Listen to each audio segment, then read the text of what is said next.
আপনাদের দেবীনগরের মানুষকে অনেক দিন অনেক বক্তব্য অনেক নাসিহা দিয়ে গেছে, আজকে ধনী হওয়ার রাস্তা বলে যায়। কেমনে ধনী হবে? ধনী হওয়ার সহজ বুদ্ধি কি? 1 নাম্বার, পৃথিবীতে ধনী হওয়ার কোনো শর্টকাট রাস্তা নাই। ধনী হওয়ার প্রত্যেক শর্টকাট রাস্তা হারাম। আমার সাথে একটু বলেন তো, ধনী হওয়ার প্রত্যেক শর্টকাট রাস্তা কি? হারাম। চোখ বন্ধ করে মনে করবেন। কেউ যদি এসে বলে ভাই এত টাকা এখানে ইনভেস্ট করলে এত দ্রুত তুমি এত টাকার মালিক হয়ে যাবে, নিশ্চিত জেনে রাখুন ওখানে কোথাও না কোথাও হারাম আছে। সেটা মাল্টি লেভেল মার্কেটিং হোক, সেটা ডেস্টিনির মতো প্রতিষ্ঠান হোক, সেটার যেটাই আপনার গ্রামগঞ্জে আসুক না কেন, ধনী হওয়ার কোনো শর্টকাট রাস্তা নেই। তাহলে ধনী কিভাবে হবে? কম্পাউন্ড ওয়েতে ধনী হবে। আপনাকে উদাহরণ দিয়ে বোঝায় বুঝতে পারবেন। আমার এই হাতে 50 লক্ষ টাকা আছে, এই হাতে 1 টাকা আছে। আপনাদেরকে আমি বললাম আপনি 50 লক্ষ টাকা নেবেন না এই 1 টাকা নেবেন, যে 1 টাকা প্রতিদিন দ্বিগুণ হবে। আজ 1 টাকা, কাল 2 টাকা, পরের দিন 4 টাকা, তারপর দিন 8 টাকা, তারপর দিন 16 টাকা। কয় দিন দ্বিগুণ হবে? 30 দিন। 30 দিন এই 1 টাকা দ্বিগুণ হবে। 50 লক্ষ টাকা নেবেন না 1 টাকা নেবেন? তো বেশিরভাগ মানুষ বসে বসে চিন্তা করতে পারে যে 2 টাকা 4 টাকা হবে, 4 টাকা 8 টাকা হবে, 8 টাকা 16 টাকা, 16 টাকা 32 টাকা, 30 দিন পর্যন্ত যেতে আর কতই বা হবে? 400-500 টাকার বেশি হওয়ার কথা না, হতে 50 লক্ষ টাকা নেই। কিন্তু এখান থেকে উঠে গিয়ে আপনি ক্যালকুলেটরে মারিয়েন, মোবাইলে তো ক্যালকুলেটর আছে, চ্যাট জিপিটি আছে, যে 1 টাকাকে দ্বিগুণ হারে বাড়াতে থাকলে 30তম দিনে গিয়ে এটা 1 কোটি টাকা পার হয়ে যায়। আর এই 50 লক্ষ টাকা আপনি নেবেন, এটা 50 লক্ষই আছে, আর এটা বাড়তে বাড়তে বাড়তে বাড়তে 1 কোটি পার হয়ে গেছে। তাহলে প্রতিদিন অল্প অল্প করে বাড়বে, এটা হলো ধনী হওয়ার রাস্তা। কেমনে ধনী হবেন? এই 50 লক্ষ টাকা আপনাকে দিয়ে দিলাম, দেবীনগরের প্রত্যেক মানুষকে বললাম নাও তোমাদের 50 লক্ষ টাকা দিয়ে দিচ্ছি। আজকে এখান থেকে উঠে গিয়ে যে বলবে আমি 50 লক্ষ টাকা দিয়ে একটা এসি কিনবো, একটা ফ্রিজ কিনবো, একটা মোটর সাইকেল কিনবো, একটা ভালো জামা কাপড় কিনবো, বাড়ি মাটির ছিল ভেঙে পাকা করব, এই জীবনে কোনোদিন ধনী হতে পারবে না। কেন ধনী হতে পারবে না? ওটাই অল্পে তুষ্টির সাথে সম্পর্ক করে আলোচনা আপনাকে বুঝাচ্ছি। আর যাকে 50 লক্ষ টাকা দিলাম, এখান থেকে গিয়ে চিন্তা করতেছে আমার গায়ের জামা ছেঁড়া আছে, ছেঁড়াই থাক, আমার পায়ের স্যান্ডেল ছেঁড়া আছে, ছেঁড়াই থাক, বাড়ি মাটির আছে, মাটিরই থাক, বাড়িতে ফ্যান নাই দরকার নাই, বাড়িতে এসি নাই দরকার নাই, বাড়িতে ফ্রিজ নাই দরকার নাই। আগে চলো এই 50 লক্ষ টাকা এমন জায়গাতে ব্যয় করি যেখান থেকে আবার 1 টাকা ইনকাম হবে। এই মানুষ ধনী হয়ে যাবে, কোটিপতি হয়ে যাবে। সময় লাগবে, 30 বছর পর কোটিপতি হয়ে যাবে, 40 বছর পর কোটিপতি হয়ে যাবে।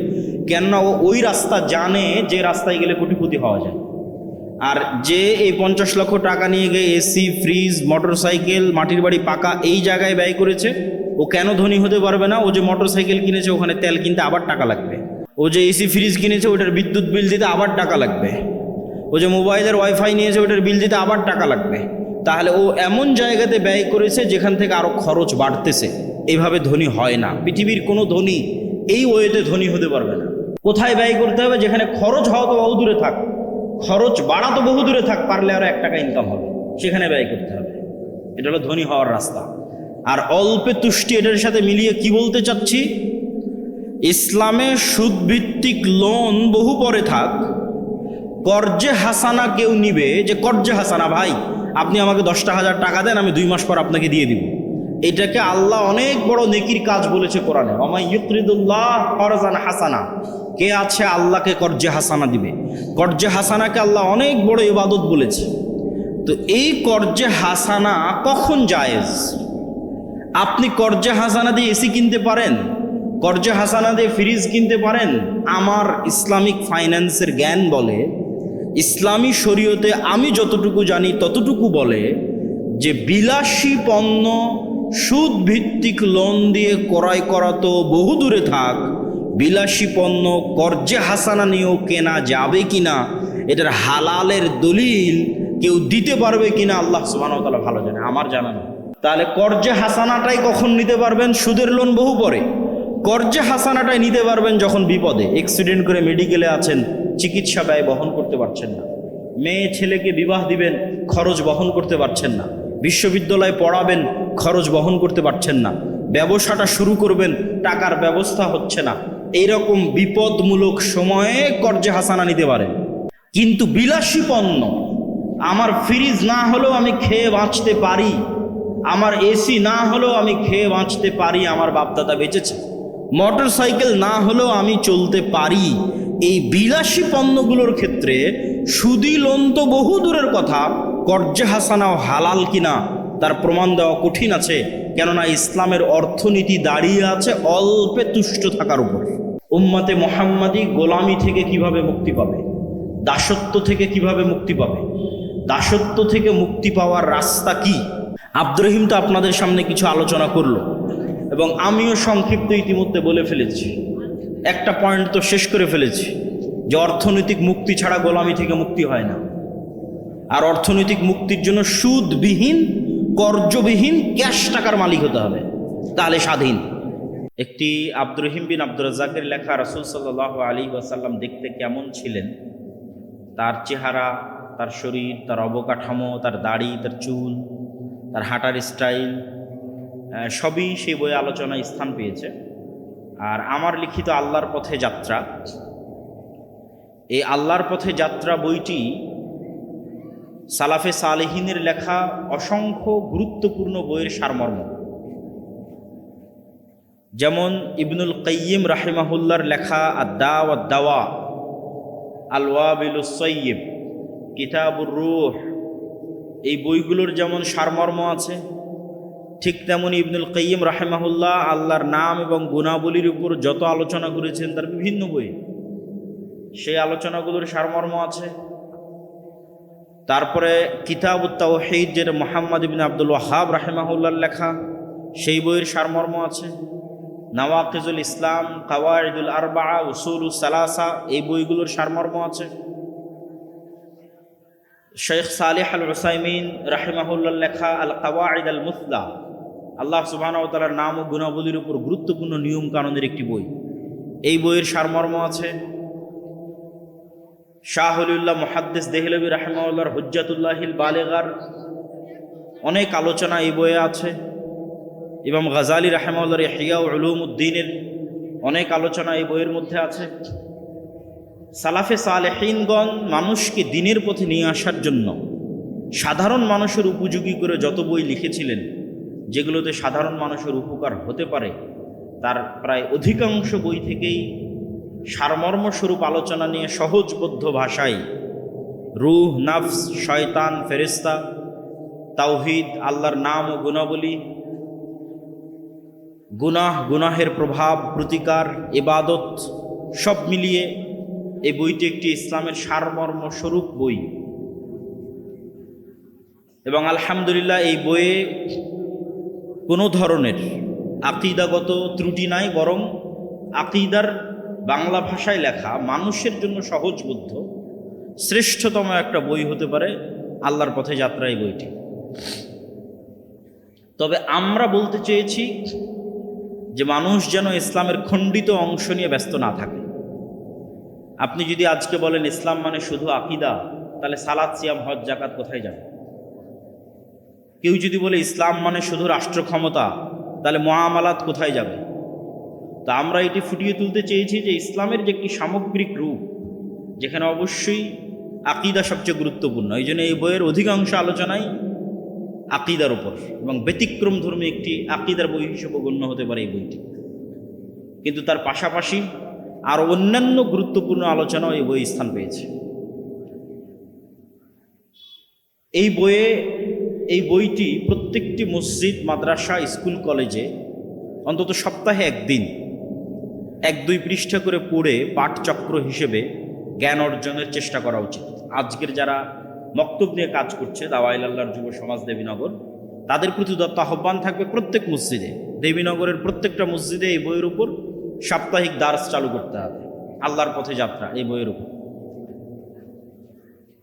আল্লাহ সুবহানাহু তাআলা আমাদের এই কার্যক্রমগুলোকে কবুল করুক। তারপরের সর্বশেষ জরুরি কথা, যেটা বলে আমার মূল বক্তব্যের দিকে এগিয়ে যাব, যারা আজকের প্রোগ্রামের আয়োজন করেছে তারা তো আপনাদের সহযোগিতাতেই চলবে। তাদের সহযোগিতা করা আপনাদের অত্যন্ত জরুরি কর্তব্য।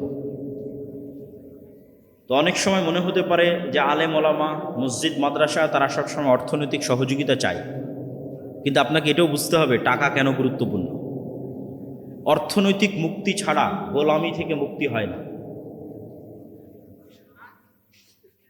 মুহাম্মদ সাল্লাল্লাহু আলাইহি ওয়াসাল্লাম যখন মক্কা থেকে মদিনায় হিজরত করেন, তখন তিনি দেখলেন মদিনার সব টাকা পয়সার কেন্দ্র হচ্ছে ইহুদিদের হাতে।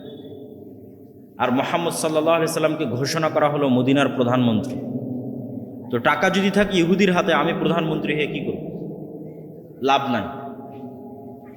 এটা মুহাম্মদ সাল্লাল্লাহু আলাইহি ওয়াসাল্লাম আমাদের চেয়ে ভালো বুঝতেন। এই জন্য তিনি আনসারদের বললেন, আনসারীরা তোমরা তো কৃষক, আর মুহাজির যারা মক্কা থেকে এসেছে এরা ব্যবসায়ী, তোমরা তোমাদের সম্পত্তির বিভিন্ন অংশ এই মুহাজিরদের দিয়ে দাও, তারা ব্যবসা করুক। ব্যবসা করলে মদিনার অর্থনৈতিক কন্ট্রোল মুসলমানদের হাতে আসবে।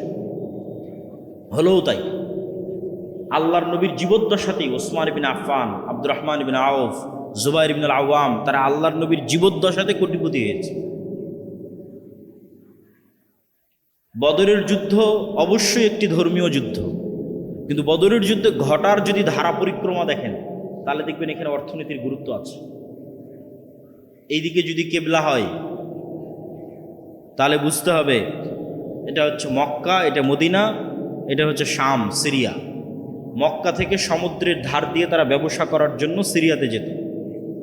মুহাম্মদ সাল্লাল্লাহু আলাইহি ওয়াসাল্লাম যখন মক্কা থেকে হিজরত করে মদিনায় আসলেন, তখন ওদের ব্যবসায়িক রুট বন্ধ করে দিলেন মক্কার কাফের মুশরিকদের জন্য। ব্যবসায়িক রুট বন্ধ হয়ে যাওয়ায় আবু সুফিয়ান আর ফেরত আসতে পারে না মক্কায়। তখন আবু সুফিয়ান সাহায্য চেয়ে পাঠায় আবু জাহালের কাছে। মদিনা রাষ্ট্রের প্রতিষ্ঠায় 1 সপ্তাহ হয়নি, 10 দিন হয়নি, মানে অল্প কয়দিন হয়েছে। সেই মদিনা রাষ্ট্র আজকে আমাদের ব্যবসায়িক রাস্তা বন্ধ করে দিচ্ছে। তাহলে আজ মদিনা যদি শক্তিশালী হয়, কাল আমরা খাবো কি ব্যবসা না করতে পারলে? তখন ব্যবসায়িক রুট ক্লিয়ার করার জন্য বদরের যুদ্ধ হয়েছে। এই জন্য বদরের যুদ্ধ মদিনার মধ্যে হয়নি, মদিনা থেকে 300 কিলোমিটার দূরে সমুদ্রের তীরে বদরের যুদ্ধ হয়েছে। আমরা যে দুটি বইয়ের কথা বলছিলাম, আব্দুর রহিম বিন আব্দুর রাজ্জাক এবং আমার, হয়তো প্রোগ্রামের শেষ পর্যন্ত বইগুলো নাও থাকতে পারে। আপনারা যদি কেউ সংগ্রহ করতে চান, তাড়াহুড়া না করে ধীর স্থিরভাবে স্টেজের পিছনে গাড়ি থেকে সংগ্রহ করতে পারেন যদি কেউ সংগ্রহ করতে চান। তো মুহাম্মদ সাল্লাল্লাহু আলাইহি ওয়াসাল্লাম অর্থনীতি ভালো বুঝতেন, টাকার গুরুত্ব ভালো বুঝতেন। আমাদেরকেও বুঝতে হবে।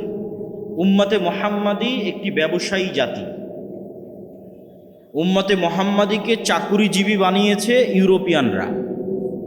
উম্মতে মুহাম্মাদি শিক্ষিত জাতি। উম্মতে মুহাম্মাদিকে বেকার বানিয়েছে, শিক্ষা থেকে দূরে নিয়ে গেছে ইউরোপীয় উপনিবেশ। তাহলে এই শিক্ষা, এই ব্যবসা যেমন মুহাম্মদ সাল্লাল্লাহু আলাইহি ওয়াসাল্লামের বৈশিষ্ট্য, তেমন সাহাবীদের বৈশিষ্ট্য। যতদূর পর্যন্ত ইসলামের দাওয়াত গেছে, ততদূর পর্যন্ত ব্যবসায়ীদের হাত দিয়ে ইসলামের দাওয়াত গেছে। যত সাহাবীর জীবনী উঠাবেন, সব সাহাবীকে দেখবেন, অধিকাংশ সাহাবীকে দেখবেন নিজ বাড়িতে, নিজ ঘরে, নিজ এলাকায়, নিজ শহরে, নিজ জন্মস্থানে মারা যায়নি। ব্যবসার দাওয়াতের কাজে ছড়িয়ে পড়েছে, বিভিন্ন পৃথিবীর বিভিন্ন দিকে ছড়িয়ে গেছে। এক একজন এক এক জায়গায় মারা গেছে। কিন্তু উম্মতে মুহাম্মাদিকে এক নির্দিষ্ট জায়গাতেই, এক নির্দিষ্ট কাজেই চাকরের মতো থাকতে হবে, এই স্বভাব ইউরোপীয় উপনিবেশ থেকে এসেছে। তো অর্থনৈতিক গোলামি, অর্থনৈতিক মুক্তি ছাড়া গোলামি থেকে মুক্তি সম্ভব নয়। দান অত্যন্ত শক্তিশালী একটি ইবাদত। আমরা কেউ গ্যারেন্টি দিয়ে বলতে পারবো না যে যখন থেকে সালাত ফরজ হয়েছে আমার উপর, তখন থেকে আমি একদিনও সালাত কাজা করিনি, অতএব আল্লাহ তুমি আমাকে জান্নাত দিতে বাধ্য। এই চ্যালেঞ্জ দেওয়ার ক্ষমতা মানুষের নাই। কিন্তু ওই টাকার মালিক কিয়ামতের মাঠে নতুন করে হওয়া যাবে না, এই দুনিয়াতে থাকতেই কিয়ামতের অ্যাকাউন্টে জমা দিতে হবে। তাহলে কিয়ামতের মাঠে যখন কোটিপতি অবস্থায় উঠবেন, তখন যত পাওনাদার আছে, যত জরিমানা হবে, সব পরিশোধ করতে পারবেন। দুনিয়াতেই যদি জরিমানা দিয়ে ইবাদতের কমতি পূরণ করা যায়, দুনিয়াতেই যদি জরিমানা দিয়ে গুনাহের কাফফারা দেওয়া যায়, পরকালের মাঠেও দেওয়া যাবে। হজ করতে গেছেন, হজ করতে গিয়ে ভুল হয়েছে, মুআল্লিম বলছে দম দাও, টাকা দাও, খাসি দুম্বা কুরবানি করব, ইবাদতের কমতি পূরণ হয়ে যাবে। রমজান মাস আসতেছে, দিনের বেলা স্ত্রীর কাছে যদি ভুলবশত গিয়ে থাকেন, কবিরা গুনাহ। টাকা দিয়ে গোলাম আজাদ করেন, মিটে যাবে। টাকা দিয়ে 60 জন মিসকিনকে খাওয়ান, মিটে যাবে। তো টাকা দিয়ে তো দুনিয়াতেই কাফারা আদায় হয়ে যাচ্ছে, কিয়ামতের মাঠেও হবে। কিন্তু এই টাকার মালিক কিয়ামতের মাঠে নতুন করে হওয়া যাবে না, এখন থেকে হয়ে যেতে হবে।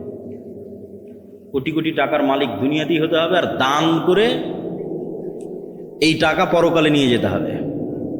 দেখেন, ঈর্ষা, রাসূল সাল্লাল্লাহু আলাইহি ওয়াসাল্লাম বলছেন দুটো বিষয়ে ঈর্ষা করা যায়। তার একটা হচ্ছে যাকে আল্লাহ কোটি টাকার মালিকও করেছে, আবার সেই টাকা আল্লাহর রাস্তায় ব্যয় করার সুযোগও দিয়েছে। এটা রেয়ার, খুব অল্প সংখ্যক মানুষ পৃথিবীতে পাবেন। কোটি টাকার মালিক হলে তো মানুষ আল্লাহকে ভুলে যায়। কোটি টাকার মালিক হলে তো সে মদ, জুয়া, নারী, দুবাই, জুয়ার, পাপ, মদের বার, এগুলোই তার জায়গা যখন মানুষ কোটি টাকার মালিক হয়।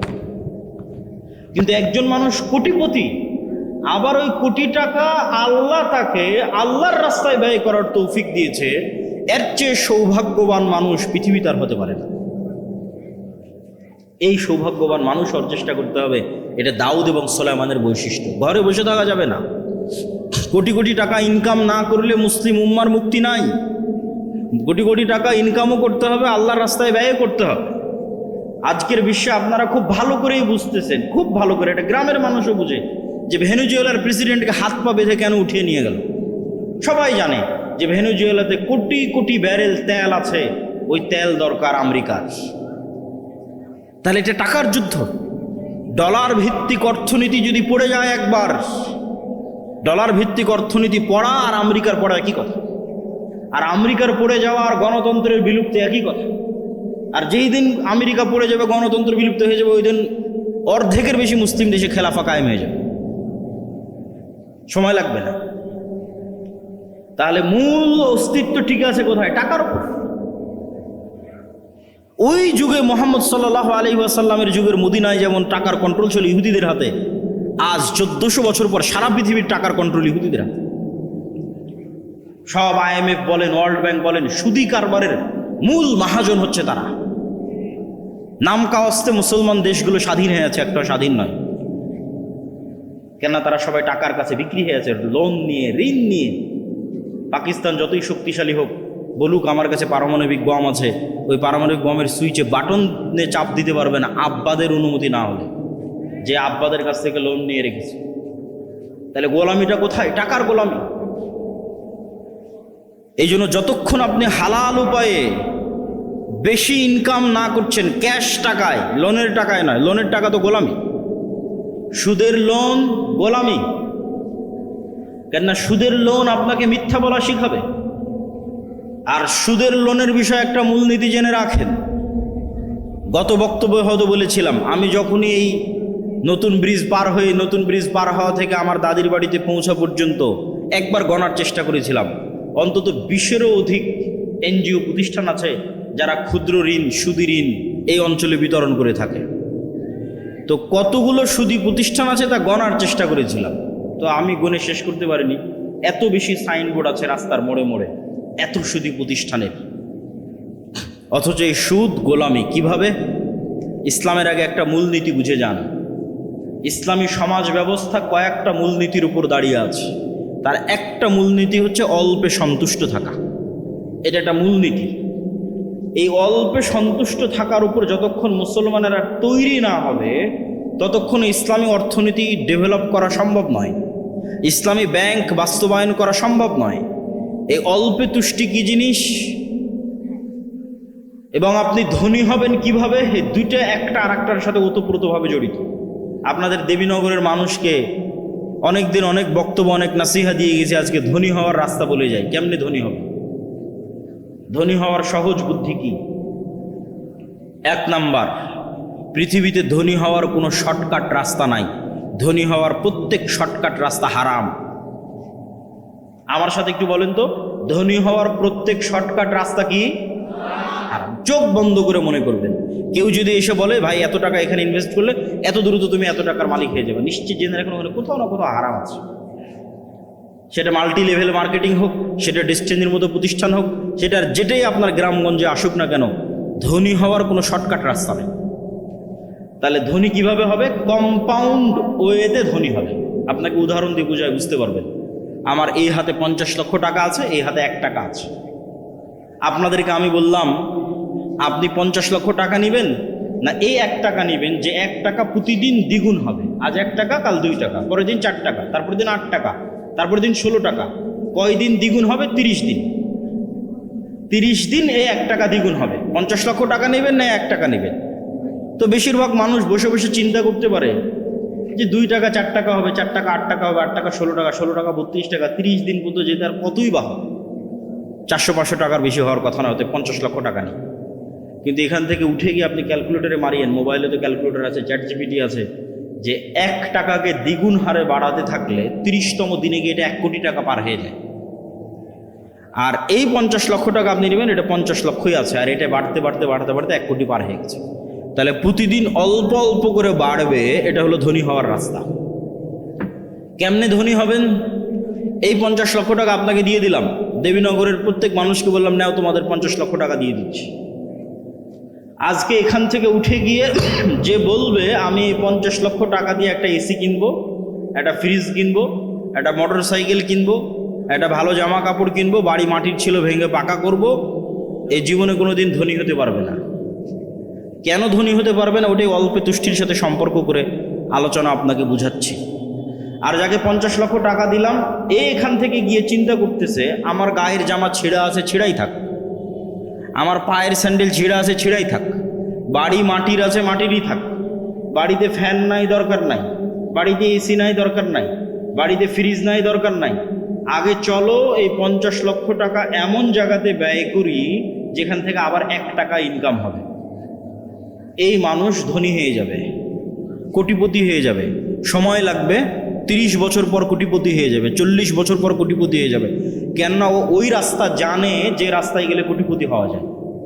আর যে এই 50 লক্ষ টাকা নিয়ে গিয়ে এসি, ফ্রিজ, মোটর সাইকেল, মাটির বাড়ি পাকা এই জায়গায় ব্যয় করেছে, ও কেন ধনী হতে পারবে না? ও যে মোটর সাইকেল কিনেছে ওখানে তেল কিনতে আবার টাকা লাগবে, ও যে এসি ফ্রিজ কিনেছে ওটার বিদ্যুৎ বিল দিতে আবার টাকা লাগবে, ও যে মোবাইলের ওয়াইফাই নিয়েছে ওটার বিল দিতে আবার টাকা লাগবে। তাহলে ও এমন জায়গাতে ব্যয় করেছে যেখান থেকে আরো খরচ বাড়তেছে। এইভাবে ধনী হয় না। পৃথিবীর কোনো ধনী এই ওয়েতে ধনী হতে পারবে না। কোথায় ব্যয় করতে হবে? যেখানে খরচ হওয়া তো বহু দূরে থাক, খরচ বাড়া তো বহু দূরে থাক, পারলে আরো 1 টাকা ইনকাম হবে, সেখানে ব্যয় করতে হবে। এটা হলো ধনী হওয়ার রাস্তা। আর অল্পে তুষ্টি, এটার সাথে মিলিয়ে কি বলতে চাচ্ছি? ইসলামে সুদভিত্তিক লোন বহু পরে থাক, কর্জে হাসানা কেউ নিবে, যে কর্জে হাসানা, ভাই আপনি আমাকে 10,000 টাকা দেন, আমি 2 মাস পর আপনাকে দিয়ে দিব। এটাকে আল্লাহ অনেক বড় নেকির কাজ বলেছে কোরআনে, ওমাই ইউকরিদুল্লাহ করজান হাসানা। কে আছে আল্লাহকে কর্জে হাসানা দিবে? কর্জে হাসানাকে আল্লাহ অনেক বড় ইবাদত বলেছে। তো এই কর্জে হাসানা কখন জায়েজ? আপনি কর্জে হাসানা দিয়ে এসি কিনতে পারেন, কর্জে হাসানা দিয়ে ফ্রিজ কিনতে পারেন। আমার ইসলামিক ফাইন্যান্সের জ্ঞান বলে, ইসলামী শরীয়তে আমি যতটুকু জানি ততটুকু বলে যে বিলাসী পণ্য সুদ ভিত্তিক লোন দিয়ে ক্রয় করা তো বহু দূরে থাক, বিলাসী পণ্য কর্জে হাসানা নিয়েও কেনা যাবে কিনা, এটার হালালের দলিল কেউ দিতে পারবে কিনা আল্লাহ সুবহানাহু ওয়া তাআলা ভালো জানে, আমার জানা নেই। তাহলে কর্জে হাসানাটাই কখন নিতে পারবেন? সুদের লোন বহু পরে। কর্জে হাসানাটাই নিতে পারবেন যখন বিপদে, অ্যাক্সিডেন্ট করে মেডিকেলে আছেন, চিকিৎসা ব্যয় বহন করতে পারছেন না, মেয়ে ছেলেকে বিবাহ দিবেন, খরচ বহন করতে পারছেন না, বিশ্ববিদ্যালয়ে পড়াবেন, খরচ বহন করতে পারছেন না, ব্যবসাটা শুরু করবেন, টাকার ব্যবস্থা হচ্ছে না। এইরকম বিপদমূলক সময়ে কর্জে হাসানা নিতে পারেন।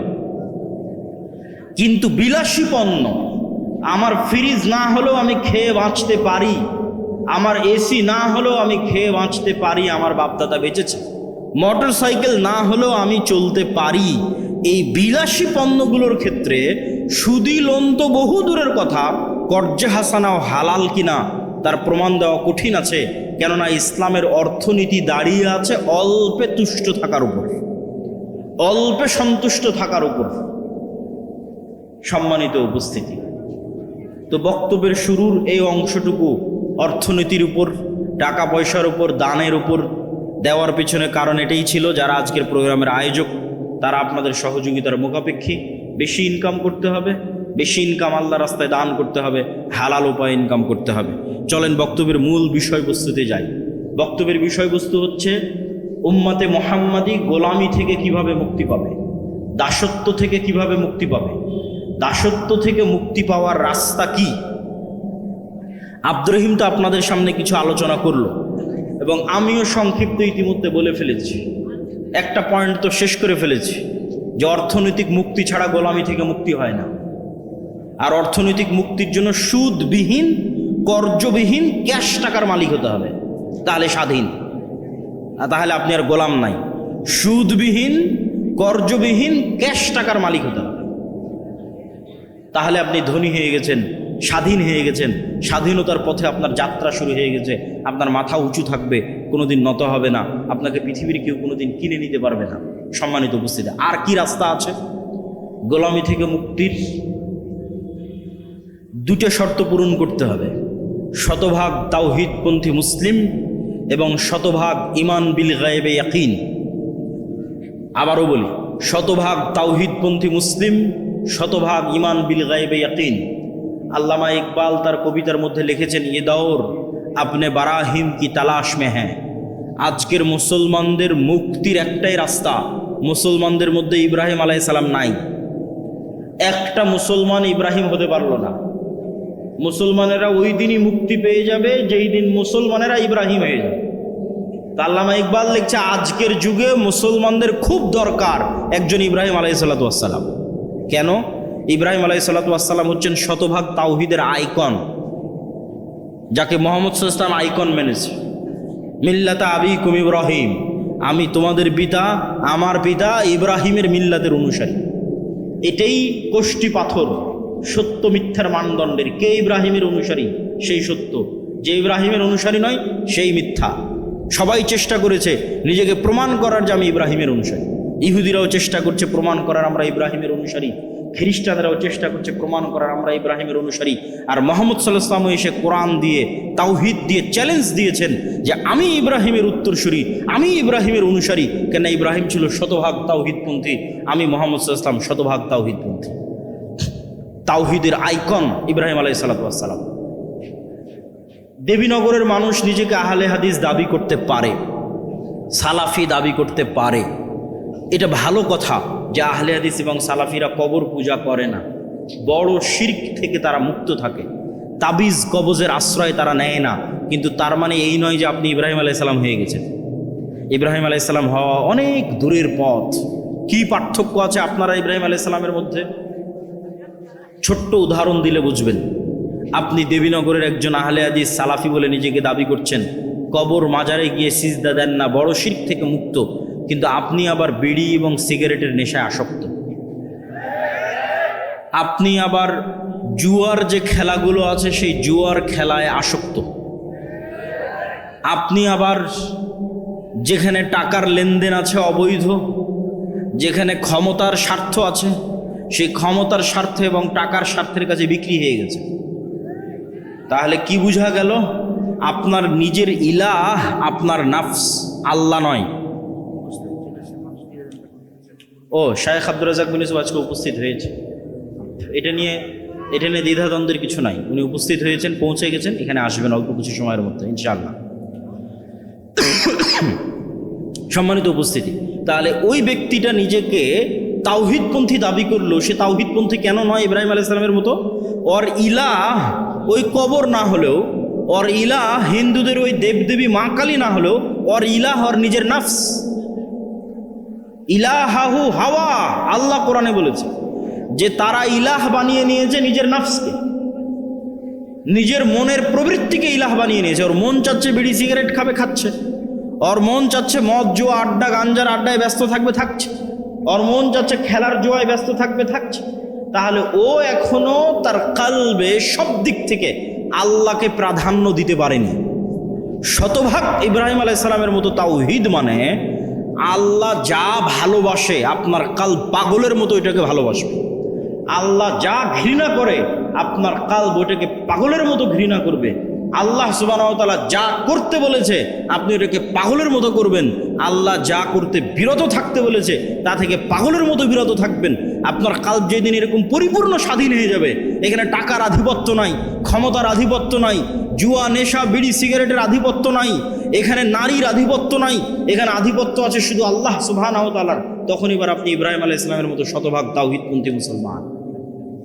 এরকম মুসলমান ছাড়া উম্মতে মুহাম্মাদের মুক্তি সম্ভব নয়। 2 নম্বর বলেছি ঈমান বিল গায়বে ইয়াকিন। গায়েব কি? আব্দুর রহিম ফেরেশতার কথা বলছিল, এটাই গায়েব। আব্দুল্লাহ বিন আব্দুর রাজ্জাক উপস্থিত হয়েছে, এটা গায়েব নয়, চোখে দেখা যাচ্ছে। আব্দুর রাজ্জাক বিন ইউসুফ উপস্থিত হবে, এটা চোখে দেখা যাবে একটু পরেই। কিন্তু গায়েব কোনটা? এখানে ফেরেশতারা উপস্থিত হয়েছে, এটা গায়েব। এই গায়েব যেদিন আপনি চোখে দেখতে পাবেন, মানে চোখে দেখা জিনিসের মতো বিশ্বাস করতে পারবেন, ওই দিন উম্মতে মুহাম্মাদের মুক্তি হয়ে গেছে। এই জন্য একটা ঘটনা মনে রাখতে হবে, আসহাবুল উখদুদের ঘটনা। ওয়ামা নাকামু মিনহুম ইল্লা ইউমিনু বিল্লাহিল আজিজিল হামিদ। আসহাবুল উখদুদকে বলা হলো ঈমান ছাড়ো, নাহলে এই যে জাহান্নামের আগুন, এই আগুনে ঝাঁপ দাও। তো আসহাবুল উখদুদ ঈমান পরিত্যাগ না করে ওই আগুনে ঝাঁপিয়ে পড়লো। তো আপনি কি মনে করেন এই আগুনে ঝাঁপিয়ে পড়া এত সহজ? আজকে দেবীনগরে একটা আগুন জ্বালালাম আর আপনাদের বললাম হয় ঈমান ছাড়াও আগুনে ঝাঁপা এত সহজ নয়। কখন সহজ ওটার রাস্তা বলে দিই, সেটাই ঈমান বিল গায়বে ইয়াকিন।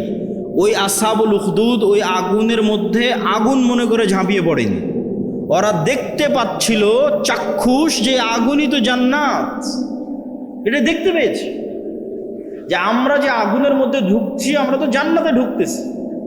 আর যখন পেছন মুড়িয়ে নিজের বাড়ি এবং নিজের ঘরের দিকে তাকিয়েছে, মনে করেন আপনাদের বাড়ি ঘর, এসি, ফ্রিজ, ফ্যান, বিদ্যুৎ সব আছে, ওখানে ওরা দেখছে কি এখানে তো জাহান্নামের আগুন জ্বলতেছে। দেখতে পাচ্ছে যে আমি যদি আমার বাড়িতে ফিরে যাই তো ওখানে তো জাহান্নামের আগুন জ্বলছে, আর যদি আগুনের মধ্যে ঢুকে যাই তো এখানে তো জান্নাত দেখতে পাচ্ছি। এটা যতক্ষণ দেখতে না পাবেন, ভিজুয়ালাইজ না করতে পারবেন, আপনার ঈমান যতক্ষণ ওই পর্যায়ে না যাবে, ততক্ষণ পৃথিবীর মুসলমানদের মুক্তি সম্ভব নয়, বাংলাদেশের মুসলমানদের মুক্তি সম্ভব নয়। এই জন্য আমি বলেছি অন্তত 20% বাংলাদেশের মুসলমানকে লাগবে যে শতভাগ তাওহীদে বিশ্বাসী, যার ঈমান বিল গায়ব ইয়াকিনের লেভেলে শতভাগ, অন্তত 20%। নাহলে ইসলামী খেলাফত, ইসলামী রাষ্ট্র প্রতিষ্ঠা করা সম্ভব নয়। আপনি আমাকে আজকে যদি ক্ষমতায় বসান বাংলাদেশের, আজকে যে আব্দুল্লাহ বিন আব্দুর রাজ্জাক আপনাকে বাংলাদেশের ক্ষমতা দিয়ে দিলাম, আমি না, বাংলাদেশের সবচেয়ে পরহেজগার মানুষকে ক্ষমতা দিয়ে দিলেন, আল্লাহওয়ালা মানুষকে। কালকে বাংলাদেশের ক্ষমতায় বসে ঘোষণা দিলাম আজ থেকে বাংলাদেশে ইসলামী আইন অনুযায়ী চলবে। ঘোষণা দেওয়ার 1 সেকেন্ডের মধ্যে আমেরিকা, ভারত থেকে শুরু করে যত দেশ আছে সব অর্থনৈতিক বয়কট দেবে, ডলার আসা বন্ধ হয়ে যাবে, IMF, ওয়ার্ল্ড ব্যাংক তার লোন ফেরত চাইবে, বিদ্যুৎ সাপ্লাই বন্ধ হয়ে যাবে, যত রকমের বাধা আছে সব, ব্যবসা বাণিজ্য বন্ধ, গার্মেন্টস বন্ধ, সব বন্ধ। বিভিন্ন জায়গায় যারা প্রবাসে আছে তাদেরকে ধরে ধরে ফেরত পাঠাবে। তখন আপনি একদিনের মধ্যে দেখবেন আজ দেবীনগরে আমি যা যা সুযোগ সুবিধা পাচ্ছিলাম, আজ আব্দুল্লাহ বিন আব্দুর রাজ্জাক ক্ষমতায় যাওয়ায় সেই সুযোগ সুবিধা নাই। তখন 1 সপ্তাহের মধ্যে আপনি রাস্তায় নামবেন, এই আব্দুল্লাহ বিন আব্দুর রাজ্জাককে ক্ষমতা থেকে নামাও, আগের যেটা ছিল ওটাই ভালো, আমাদের ইসলামের দরকার নাই। কেন? আপনার ঈমান বিল গায়বে ইয়াকিন তৈরি হয়নি। আপনি সেকুলার বস্তুবাদী দুনিয়ার মধ্যে আছেন, ওটার থেকে বের হয়ে যতক্ষণ না পরকালের পর ইয়াকিন তৈরি না হয়েছে, যতক্ষণ না চোখ বন্ধ করলে নিজেকে জান্নাতে দেখতে না পাচ্ছেন, অন্তত 20% মানুষ, ততক্ষণ পর্যন্ত এখানে ইসলামের রাষ্ট্র প্রতিষ্ঠা করা সম্ভব নয়। চোখ বন্ধ করলে আসহাবুল উখদুদের মতো জান্নাত দেখতে পাওয়ার মতো ঈমান অর্জন করতে হবে, পরকাল দেখতে পাওয়ার মতো ঈমান অর্জন করতে হবে। যেই দিন আমরা ওই ঈমানের স্তরে পৌঁছে যাব সেই দিন আমাদের মুক্তি সুনিশ্চিত। এবং এটার জন্যই আল্লাহর পথে যাত্রা বই, এই বইটি আপনাদের পড়তে হবে। পয়েন্ট নাম্বার 4, শিক্ষা এবং জ্ঞান, সত্যবাদিতা এবং ন্যায়পরায়ণতা। বানু ইসরাইল এবং বানু ইসমাইলের মধ্যে পার্থক্য কি? ইসরাইল আর ইসমাইল, ইসহাক আর ইসমাইল, ইসহাকের সন্তান আর ইসমাইলের সন্তান, এদের মধ্যে পার্থক্য কি?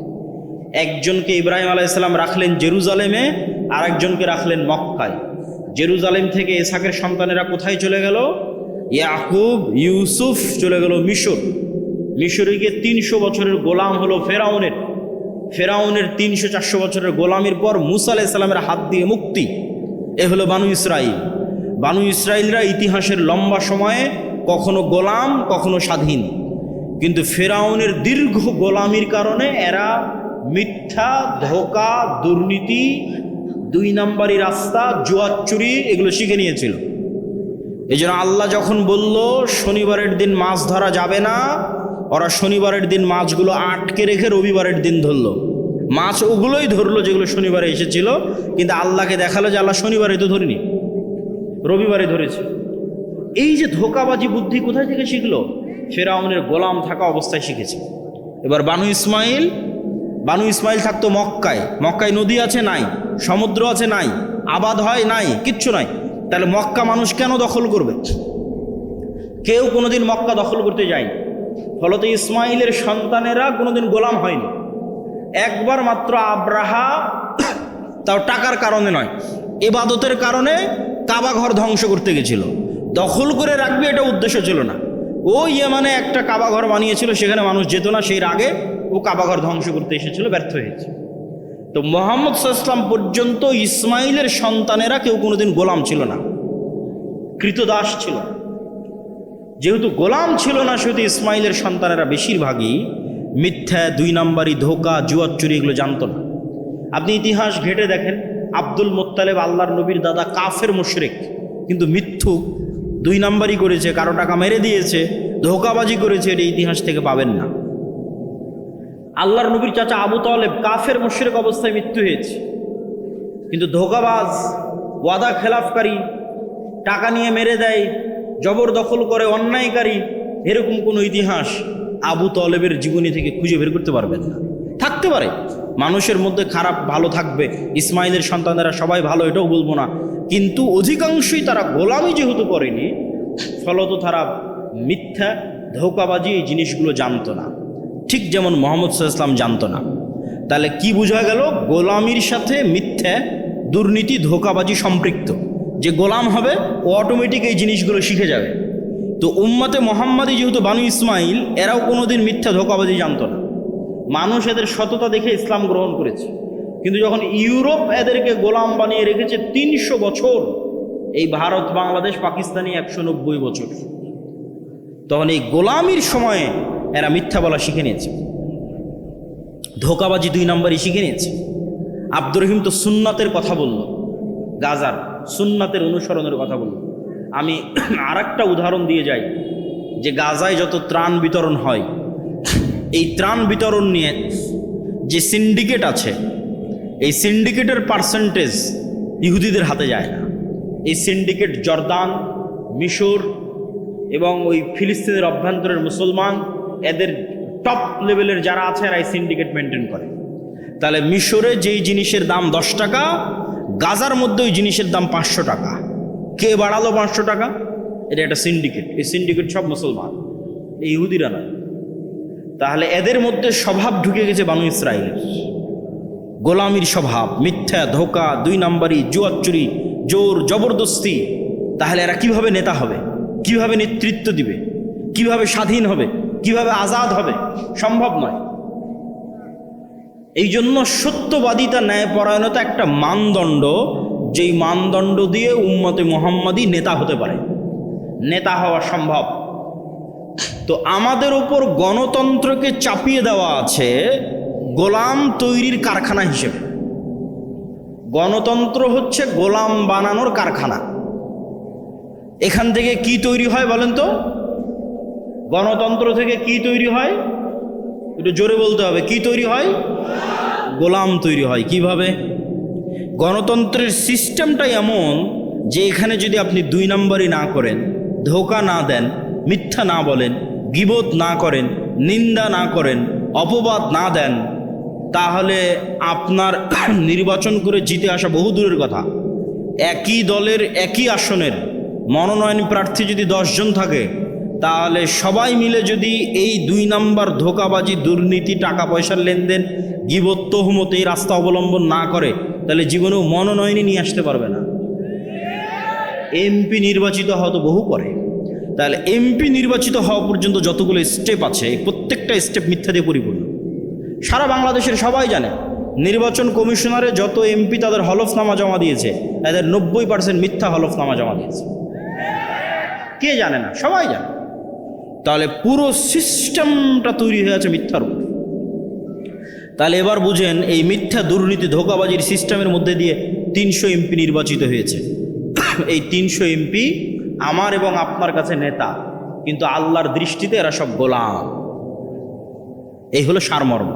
তাহলে আমরা 300টা গোলাম নির্বাচন করছি না এমপি নির্বাচন করছি? একটু জোরে বলতে হবে, সাহস নাই নাকি আপনাদের? গোলাম নির্বাচন করছি। এই গোলাম যেহেতু একদম নিম্ন লেভেল থেকে দুর্নীতি করে অভ্যস্ত, এই গোলাম যেদিন এমপি হবে এই গোলাম যেদিন মিনিস্টার হবে, এই গোলাম যেদিন প্রাইম মিনিস্টার হবে, সেই দিন এই গোলামকে কিনে নেওয়া ভারত আর আমেরিকার 2 মিনিটের ব্যাপার। কেন না, ও তো আগে থেকেই টাকার কাছে বিক্রি হয়ে আছে। তাহলে যতক্ষণ আপনি সত্যবাদিতা ন্যায়পরায়ণতার উপর না দাঁড় করাতে পেরেছেন জাতিকে, ততক্ষণ পর্যন্ত নেতা তৈরি হবে না, গোলাম তৈরি হবে। সে এমপি হলেও গোলাম, সে মিনিস্টার হলেও গোলাম, সে প্রাইম মিনিস্টার হলেও গোলাম। এই জন্যই তো শরীফ ওসমান হাদির মতো যুবকেরা, যারা এই গণতন্ত্রের মতো নিকৃষ্ট এই পদ্ধতির মধ্যে থেকেও চেষ্টা করেছিল সত্যবাদিতা ন্যায়পরায়ণতার উপর অটল থাকতে, গণতন্ত্র তাদের সহ্য করতে পারেনি, গুলি করে উড়িয়ে দিয়েছে। কেননা এটা হুমকি। এরকম সত্যবাদী, এরকম ন্যায়পরায়ণ 500 জন যুবক, এরকম ন্যায়পরায়ণ সত্যবাদী শিক্ষিত জ্ঞানী গুণী 500 যুবক যদি বাংলাদেশে তৈরি হয়ে যায়, তাহলে শুধু বাংলাদেশে ইসলাম প্রতিষ্ঠা সম্ভব নয়, সারা পৃথিবী বিজয় করা সম্ভব। কিন্তু এই গুণগুলো থাকতে হবে। ঈমান বিল গায়বে ইয়াকিন থাকতে হবে, শতভাগ তাওহীদ থাকতে হবে, জ্ঞান এবং শিক্ষা থাকতে হবে, সত্যবাদিতা ন্যায়পরায়ণতা থাকতে হবে, অর্থনৈতিক মুক্তি থাকতে হবে। আর সর্বশেষ 2টা জিনিস লাগবে আল্লাহর সাহায্যের জন্য, যেটা বলে আমার বক্তব্য শেষ করব। আল্লাহর সাহায্য ছাড়া ইসলাম এবং মুসলমানদের মুক্তি সম্ভব নয়। আল্লাহর সাহায্য ছাড়া ইসলাম এবং মুসলমানদের বিজয় সম্ভব নয়। ইসলাম এবং মুসলমানদের বিজয়ের পূর্ব শর্তই আল্লাহর সাহায্য। আমি আপনি কে? মুহাম্মদ সাল্লাল্লাহু আলাইহি ওয়াসাল্লামের বিজয় হয়নি আল্লাহর সাহায্য ছাড়া। উনি বদরে বিজয় নেওয়ার জন্য আগের রাতে লম্বা সালাত আদায় করছেন। আবু বকর রাদিয়াল্লাহু তাআলা আনহু বলছেন, কাফাকা মুনাশাদাতাকা রব্বাক, যথেষ্ট হয়েছে। এত দোয়া করতে হয়, এত লম্বা সালাত আদায় করতে হয়। কিন্তু মুহাম্মদ সাল্লাল্লাহু আলাইহি ওয়াসাল্লাম খুব ভালোভাবে জানেন, তিনি যত বড় নবী হন, যত বড় আল্লাহওয়ালা হন, যত সর্বশ্রেষ্ঠ রাসূল হন, আল্লাহ যদি তাকে সাহায্য না করে উনি জিততে পারবেন না। আর আল্লাহর সাহায্য ততক্ষণ আসবে না যতক্ষণ না উনি সালাত আদায় না করেন, যতক্ষণ না উনি রাতের সালাতে আছেন, যতক্ষণ না উনি সকাল সন্ধ্যার জিকিরে আছেন, ততক্ষণ আল্লাহর সাহায্য তার উপর আসবে না। এটা উনি আমাদের চেয়ে ভালো জানেন, এটা উনি আবু বকর রাদিয়াল্লাহু তাআলা আনহুর চেয়ে ভালো জানেন। এই জন্য মুসলমানদের মুক্তির কোনো রাস্তা নাই সালাত ছাড়া। সালাত নাই, আল্লাহ সুবহানাহু ওয়া তাআলার গন্তির মধ্যে নাই, আল্লাহ সুবহানাহু ওয়া তাআলার কাউন্টের মধ্যে নাই। আল্লাহ সুবহানাহু ওয়া তাআলা তাকে গণে না, ধরে না, মুসলমান হিসেবে ধরে না, মানুষ হিসেবে ধরে না। সে কে? আল্লাহ সুবহানাহু ওয়া তাআলা তাকে চেনে না। তাহলে 16 কোটি বেনামাজি ভোট দিয়ে ইসলাম বিজয় করা সম্ভব নয়। সালাত আদায় করে মসজিদ পূর্ণ করতে হবে। সারা বাংলাদেশের যদি সব ওসি, ডিসি, এসপি, মন্ত্রী, মিনিস্টার আজকে বলে আমি সত্যবাদী ন্যায়পরায়ণ হয়ে গেলাম, 80% ইসলাম প্রতিষ্ঠা হয়ে যাবে। 80%। সরকার পরিবর্তন হয়, এরা তো পরিবর্তন হয় না, এরা তো ওদের জায়গাতেই থাকে। গত 16 বছরে এরাই ছিল, এখনও আছে, আগামী 5 বছর যে সরকার ক্ষমতা ওরাই থাকবে। তা এরা তো আমাদের ঘরের সন্তান। ওসি, ডিসি, এসপি, মন্ত্রী, মিনিস্টার তো অন্য ঘর থেকে আসেন, দেবীনগর থেকে গেছে, বাংলাদেশ থেকে গেছে, গাইবান্ধা থেকে গেছে। এরা যদি আজকে বলে যে আমি সত্যবাদী ন্যায়পরায়ণ থাকবো, কালকে 80% ইসলাম প্রতিষ্ঠাই। কেন বলছে 80%? ইসলাম রাষ্ট্রে যাওয়ার ব্র্যান্ডিং হচ্ছে ন্যায়। রাসূল সাল্লাল্লাহু আলাইহি ওয়াসাল্লাম ঈসা ইবনে মারিয়ামের ব্র্যান্ডিং করেছেন, লা তাকুমুস সাআহ হাত্তা ইয়ানজিল ঈসা ইবনে মারিয়াম। ততক্ষণ পর্যন্ত কিয়ামত সংঘটিত হবে না যতক্ষণ ঈসা ইবনে মারিয়াম অবতীর্ণ না হয়। আর ঈসা ইবনে মারিয়াম অবতীর্ণ হয়ে কি করবে? ইয়াকসিরুস সালিব, ক্রুশ ভেঙে দিবে আর সারা পৃথিবীতে ন্যায় প্রতিষ্ঠা করবে। আল্লাহু আকবার। তাহলে রাষ্ট্রে ইসলামের ব্র্যান্ডিং ন্যায়পরায়ণতা। এই সমস্ত ওসি, ডিসি, এসপি, মন্ত্রী, মিনিস্টার, এদেরকে আমরা ইসলাম বুঝাতে ব্যর্থ হয়েছি। তারা মনে করছে তাদের ঘুষের দুর্নীতির টাকা দিয়ে তারা হজ করে, মসজিদ মাদ্রাসায় দান করে এই পাপ ক্ষমা করে নেবে। নাউজুবিল্লাহ। আজকের আধুনিক সভ্যতা দাঁড়িয়ে আছে আলোর উপর। আমি এখানে কথা বলছি, এটা আলোর মধ্যে দিয়ে মোবাইলে গেছে, মোবাইল থেকে আলোর মধ্যে দিয়ে টাওয়ারে গেছে, টাওয়ার থেকে এটা এখন আমেরিকাতে গিয়ে বাঁচতেছে। এখন আমার কথা, এখন আমেরিকায় বাঁচতেছে। কেন? আলোর গতি খুব দ্রুত, ওর মধ্যে দিয়ে ডাটা ট্রান্সফার হচ্ছে, শব্দ যাচ্ছে, ছবি যাচ্ছে, ভিডিও যাচ্ছে। এটা আল্লাহ যেদিন পৃথিবী সৃষ্টি করেছে ওই দিন থেকেই যায়, মানুষ জানতো না, আজকে মানুষ জানতে পেরেছে। তাহলে আজকের আধুনিক সভ্যতা দাঁড়িয়ে আছে আলোর উপর। কিন্তু আলোর চাইতেও পাওয়ারফুল একটা জিনিস যেটার ধারে কাছে বিজ্ঞানীরা নাই, সেটা হচ্ছে আওয়াজ, সেটা শব্দ। এটার কিছু জ্ঞান আল্লাহ সুলাইমান আলাইহিস সালাতু ওয়াস সালামকে দিয়েছিলেন, কিছু। ওমা উতিতুম মিনাল ইলমি ইল্লা কালিলা। দেখেন, আমি আজকে এখানে যা বক্তব্য দিচ্ছি, এখন যদি একজন চাইনিজ মানুষ এখানে বসে থাকে, তাহলে ওর কাছে এটা বক্তব্য মনে হবে না, আওয়াজ, শুধু আওয়াজ। আর এখানে যদি একটা চাইনিজ এসে বক্তব্য দেয়, আপনারা কি মনে করবেন এটা বক্তব্য চলতেছে না শুধু আওয়াজ চলতেছে? শুধু আওয়াজ চলতেছে। এইরকমই আওয়াজের একটা ফরম্যাট উচ্চারণ করলে এখানে যে পিঁপড়া চলতেছে, এখানে যে মাছি এবং মশা আছে, কোন আওয়াজ ওই মছামাছি বুঝে ওটা যদি আমি উচ্চারণ করতে পারতাম ওই স্টাইলটা, যেমন আমি এখন একটা আওয়াজের ধরন উচ্চারণ করতেছি, ঠিক যখন আরবি বলতেছি ওটা আর এক ধরন, ইংরেজি বলতেছি ওটা আওয়াজের আর এক ধরন, তো আওয়াজের কোনো একটা ধরন উচ্চারণ করলে ওই মাছি বুঝতো যে আমি মাছিকে বলতেছি মাছি তুমি এখান থেকে উড়ে যাও, ও সাথে সাথে উড়ে যেত। আওয়াজের কোনো একটা ধরন উচ্চারণ করলে পাখি বুঝতো এবং পাখি আমার কথা বুঝে বলতেও পারতো, আমিও তার কথা বুঝতে পারতাম। এই জ্ঞান আল্লাহ সুলাইমান আলাইহিস সালাতু ওয়াস সালামকে দিয়েছিলেন। পুরো পৃথিবীর সব কিছু আওয়াজ বুঝে, আওয়াজ শুনে। আওয়াজ পৃথিবীর সবচেয়ে শক্তিশালী টেকনোলজির নাম। সুলাইমান আলাইহিস সালাতু ওয়াস সালাম বললেন রানী বিলকিসের সিংহাসনকে নিয়ে আসতে হবে। ক্বালা ইফরিতুম মিনাল জিন, ইফরিত নামক জিন বলল আপনি যেখানে বসে আছেন ওখান থেকে উঠার পূর্বে সিংহাসন নিয়ে আসবো। আর একজন আল্লাযী ইনদাহু ইলমুম মিনাল কিতাব, সে জিন না মানুষ তার বর্ণনা কোরআনের আয়াতে নাই, কিন্তু কোরআনের আয়াতে বলা হচ্ছে যে আর একজন যাকে আল্লাহ কিতাবের জ্ঞান দিয়েছিল সে বলল আপনার চোখের পলক পড়ার পূর্বে সিংহাসন এখানে উপস্থিত হবে। তো কোরআনের ধারা বিবরণীতে বোঝা যাচ্ছে জিন নিয়ে আসতো গায়ের শক্তিতে, আর যে বলল চোখের পলকে নিয়ে আসবো এ নিয়ে আসবে জ্ঞানের শক্তিতে। সে জ্ঞান কি? কিছু মুফাসসির লিখেছেন আল্লাহু আলাম, আল্লাহ ভালো জানে, তবে ঠিকও হতে পারে যে তার কাছে ইলমুম মিনাল কিতাব, কিতাবের কি জ্ঞান ছিল। কিছু মুফাসসির লিখেছেন লাউহে মাহফুজের বিশেষ জিকির, আল্লাহ সুবহানাহু ওয়া তাআলার বিশেষ কোনো জিকিরের জ্ঞান ওই ব্যক্তির কাছে অথবা ওই জিনের কাছে ছিল, যেটা বলা হচ্ছে আল্লাহ জিন্দাহু ইলমুম মিনাল কিতাব, যে জিকির উচ্চারণ করে চোখের পলকে সিংহাসনকে ওখান থেকে সুলাইমান আলাইহিস সালাতু ওয়াস সালামের সামনে নিয়ে আসা হয়েছে। শব্দের চেয়ে পাওয়ারফুল কিছু পৃথিবীতে নাই। আল্লাহ সুবহানাহু ওয়া তাআলা এই পুরো পৃথিবীকে টিকিয়ে রেখেছেন শব্দের উপর, আওয়াজের উপর। এই পুরো পৃথিবীকে ধ্বংস করে দিবেন আওয়াজ দিয়ে। ইসরাফিলের বাঁশির আওয়াজ দিয়ে পৃথিবী ধ্বংস হয়ে যাবে। এই সিস্টেম আল্লাহই তৈরি করেছেন।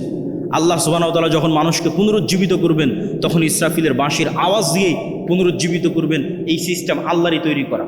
আল্লাহ বলছেন ইউসাব্বিহু লিল্লাহি মা ফিস সামাওয়াতি ওয়া মা ফিল আরদ, আসমান জমিন এবং তার নিচে যা কিছু আছে, এই পেপার, এই মাইক, এই মোবাইল, কাপড়, প্যান্ডেল, মাটি, গাছপালা, জীবজন্তু, জড়বস্তু, জড় পদার্থ, কীট পতঙ্গ, পঙ্গপাল সব 24 ঘন্টা আল্লাহর তাসবিহ পাঠ করতেছে, মানে আওয়াজ করতেছে, আওয়াজ হচ্ছে। কিন্তু ওই পিঁপড়ার চলার আওয়াজ যেমন আমি শুনতে পাই না, এদের আওয়াজ আমি শুনতে পারতেছি না। শুধু এটাই নয়, এরা শুধু আওয়াজ করতেছে না, এরা আওয়াজ বুঝে। মুয়াজ্জিন যখন আজান দেয় তখন মুয়াজ্জিনের আওয়াজ যতদূর পর্যন্ত যায় প্রত্যেক জীবজন্তু, জড়বস্তু, জড় পদার্থ, কীট পতঙ্গ, পঙ্গপাল এই আওয়াজটা বুঝে যে আল্লাহু আকবার বলা হলো এবং এটার পক্ষে কিয়ামতের মাঠে সাক্ষী দিবে আল্লাহু আকবার। তাহলে এবার বুঝেন, আশা করি আমি বুঝাতে পেরেছি যে আওয়াজ খুব পাওয়ারফুল একটা কিছু। এবার বুঝেন আমাদের কাছে যে কোরআন আছে, এই কোরআন কার আওয়াজ? একটু জোরে বলেন তো, কোরআন কার আওয়াজ? আল্লাহর আওয়াজ। এটা আল্লাহর শব্দ, আল্লাহর বাক্য। এই জন্য তাজবিদের গুরুত্ব আছে। কেন মুহাম্মদ সাল্লাল্লাহু আলাইহি সাল্লাম যেইভাবে উচ্চারণ করেছেন, উচ্চারণ যদি ওইভাবে হয় তাহলে জিবরাইলের সাথে মিলবে। জিবরাইলের সাথে মিললে লাউহে মাহফুজের সাথে মিলবে, লাউহে মাহফুজের সাথে মিললে আল্লাহর সাথে মিলবে। আল্লাহু আকবার। এটা আল্লাহ সুবহানাহু ওয়া তাআলার নিজের আওয়াজ। এই জন্য এটা আফজালুজ জিকির, শ্রেষ্ঠতম জিকির। এই জন্য কোরআন যদি মানুষ অর্থ না বুঝেও পড়ে, শুধু যদি ওই ফরম্যাট উচ্চারণ করে, ওই সাউন্ড উচ্চারণ করে কোরআনের, তবুও মানুষ সকল উপকার পাবে কোরআনের। জিন, জাদু, বদনজর, রহমত, বরকত যা দরকার মানুষের, সবচেয়ে শক্তিশালী জিনিস আল্লাহ সুবহানাহু ওয়া তাআলা উম্মতে মুহাম্মাদীকে দিয়েছে, সেটা কোরআন। কিন্তু এই কোরআন থেকে আমরা দূরে। তাহলে আমরা কি শিখবো আর কি করব আর কেমনে আমরা মুক্তি পাবো আর কেমনে আমরা উন্নতি হব?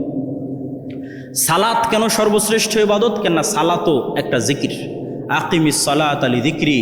মানুষের কালবের উচিত 24 ঘন্টা আল্লাহর জিকির করা, কিন্তু 24 ঘন্টা পারে না যেহেতু, এই জন্য সর্বনিম্ন 5 বার অন্তত আল্লাহকে স্মরণ করতে হবে, না হলে আল্লাহর গণনার খাতা থেকে বাদ চলে যাবে। ওই 5 বার জিকির করার যে সিস্টেম, সেটা হচ্ছে সালাত। দিনে রাতে 24 ঘন্টায় 5 বার অন্তত আল্লাহকে মসজিদে গিয়ে স্মরণ করতে হবে। আর এই কালব যতক্ষণ আল্লাহ সুবহানাহু ওয়া তাআলার সাথে সংশ্লিষ্ট, কানেক্টেড না থাকবে, ততক্ষণ আল্লাহর সাহায্য আসবে না। আল্লাহ সুবহানাহু ওয়া তাআলা মুসা আলাইহিস সালামকে বলেছেন, ওয়ালা তানিয়া ফি যিকরি, আমাকে জিকির করতে, স্মরণ করতে ভুলিও না। কল্পনা করেন, এমনি কল্পনা করেন যে মুসা আলাইহিস সালাতু ওয়াস সালাম 1 সপ্তাহ থেকে সালাত আদায় করে না, 1 সপ্তাহ থেকে আল্লাহর জিকির করে না, তাহলে আজকে যদি মুসা আলাইহিস সালাম লাঠি ছাড়ে, সাপ হবে না। কেন? মুসা আলাইহিস সালামের কালব আল্লাহর থেকে ডিসকানেক্টেড হয়ে গেছে। তাহলে ওনার হাতের যে লাঠি, ওটাও ডিঅ্যাক্টিভেট হয়ে গেছে, আর কাজ করতেছেন, আর কাজ করবে না, অ্যাক্টিভেট নাই। যতক্ষণ এই কালব আল্লাহর সাথে কানেক্টেড, ততক্ষণ এই পিছনে যদি বিশাল ফেরাউনের বাহিনীও থাকে আর সামনে যদি বিশাল সমুদ্র থাকে, তখন এই লাঠিও কাজ করবে। কেননা কালব আল্লাহ সুবহানাহু ওয়া তাআলার সাথে সম্পৃক্ত আছে, কানেক্টেড আছে। এই জন্য উম্মতে মুহাম্মাদের বাঁচার রাস্তা সালাত, উম্মতে মুহাম্মাদের বাঁচার রাস্তা জিকির, এবং সালাতের ক্ষেত্রে 5 ওয়াক্ত সালাতের পরে রাতের সালাত। সালাতের এতটুকু বলে শেষ করি। আজকে আমরা যে ইন্টারনেট, যেই মোবাইলের যোগাযোগের মাধ্যমে 1000 কিলোমিটার দূরে বসে থাকা আমেরিকার কোনো শিক্ষকের কাছে হয়তো ক্লাস করতেছি, জুমে, গুগল মিটে, লাইভে, হোয়াটসঅ্যাপে, ফেসবুকে সরাসরি দেখতেছি। এইটা যেমন প্রযুক্তি, এর চাইতে হাজারো লক্ষ কোটি গুণ শ্রেষ্ঠতম প্রযুক্তি হচ্ছে সালাত। যেটা জমিনে বসে থেকে যে কেউ এই প্রযুক্তি, এই মাধ্যম এটা অবলম্বন করে 7 আসমানে থাকা রব্বুল আলামিনের সাথে লাইভ কানেক্টেড হয়ে যেতে পারবে। বলেন আল্লাহু আকবার। আমি হাদিসের অনুবাদ আমার ভাষায় করলাম। রাসূল সাল্লাল্লাহু আলাইহি ওয়াসাল্লাম বলেছেন, মানুষ যখন সিজদার দিকে তাকিয়ে থাকবে এবং তার অন্তর যখন আল্লাহ সুবহানাহু ওয়া তাআলার সাথে কানেক্টেড থাকবে, সালাতে যখন দাঁড়াবে, যতক্ষণ সালাতে তার মনোযোগ থাকবে ততক্ষণ আল্লাহ সুবহানাহু ওয়া তাআলা তার মুখোমুখি থাকবেন। যখন সালাতে তার অন্তর অমনোযোগী হয়ে যাবে, তখন আল্লাহ সুবহানাহু ওয়া তাআলার বান্দার মুখোমুখি থাকেন না। এটার ব্যাখ্যা ইবনুল কাইয়িম রাহিমাহুল্লাহ লিখেছেন যে আল্লাহ সুবহানাহু ওয়া তাআলা নূরের পর্দা সরিয়ে বান্দার সরাসরি মুখোমুখি হন। আর সেটাকে আমি আরও সহজ ভাষায় বুঝার জন্য বললাম যে জমিনে বসে থেকে রব্বুল আলামিনের সাথে, 7 আসমানের সাথে সরাসরি সংযোগ তৈরি করার পৃথিবীর একমাত্র প্রযুক্তি হচ্ছে সালাত। এই জন্য সূর্যগ্রহণে সালাত, চন্দ্রগ্রহণে সালাত, বৃষ্টি প্রার্থনায় সালাত, জানাজায় সালাত, বিপদ আপদে সালাত। সালাত ছাড়া উম্মতে মুহাম্মাদির বাঁচার কোনো রাস্তা নাই। জিকির ছাড়া, কোরআন ছাড়া উম্মতে মুহাম্মাদির বাঁচার কোনো রাস্তা নাই। আল্লাহ সুবহানাহু ওয়া তাআলা আমাদের আজকের এই বক্তব্যের উপর আমল করার এবং আল্লাহর পথে যাত্রা এই বইটি প্রত্যেক মসজিদ, মাদ্রাসা, স্কুল, কলেজ সেগুলোতে বাস্তবায়ন করার এবং প্রতি সপ্তাহে অন্তত একটা পাঠচক্র আয়োজন করার তৌফিক দান করুক। আল্লাহুম্মা আমিন। ওয়া আখিরু দাওয়ানা আনিল হামদুলিল্লাহি রাব্বিল আলামিন। আসসালামু আলাইকুম ওয়া রাহমাতুল্লাহি ওয়া বারাকাতুহু।